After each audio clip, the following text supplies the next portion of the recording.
Hi guys, ఎలా ఉన్నారు? ఈరోజు నేను మా ఆయన గ్రౌండ్కి వెళ్ళి షటిల్ ఆడుకున్నాం. ఇంకా చీకటి పడిపోతుంది అనే టైంకి ఇంటికైతే స్టార్ట్ అయిపోయాం. మధ్యదారిలో సూపర్ మార్కెట్ కనిపిస్తే కాసేపు ఏసీ ఎంజాయ్ చేద్దామని లోపలికైతే వెళ్ళిపోయాం.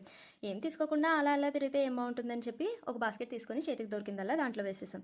ఇంతలో అదేదో మా ఆయనకి కనిపించింది. ఏంటబ్బా అని చూస్తే రబ్బర్ బ్యాండ్స్ పెట్టుకునే బాక్స్ అది. ప్రైస్ చూస్తే 69 రూపీస్ ఉంది. ఆ ప్రోడక్ట్కి ఆ ప్రైస్కి చూసి మా ఆయన 2 మినిట్స్ అయితే మౌనం పాటించారు. అలా పక్క రోకి వెళ్ళాక మగ్స్ కనిపించాయి. సరే బాగుంటే తీసుకుందాం అనుకున్నాం. మగ్స్ బాగున్నాయి కానీ ప్రైజే బాగాలేదు.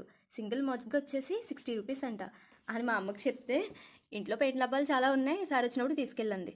సరేలే, వెజిటేబుల్స్ అయినా ఫ్రెష్గా ఉన్నాయేమో అవి తీసుకుందాం అనుకున్నాం. కానీ వాటి ప్రైస్ కూడా చాలా ఎక్కువ ఉన్నాయి. వీధిలోకి వచ్చే 1 కేజీస్ 100 రూపీస్ చెప్తే మార్ట్లో మాత్రం 1 కేజీ 33 రూపీస్ ఉంది. ఇంకా మార్ట్లో మనం ఏం కొనలేమని అర్థమయ్యి నీట్గా బాస్కెట్ పక్కన పెట్టేసి బయటకైతే వచ్చేసాం. అలా బయటకు రాగానే బజ్జీ బండి కనిపించింది. అలా వేడివేడిగా చలుపునుకులు తినేసాం.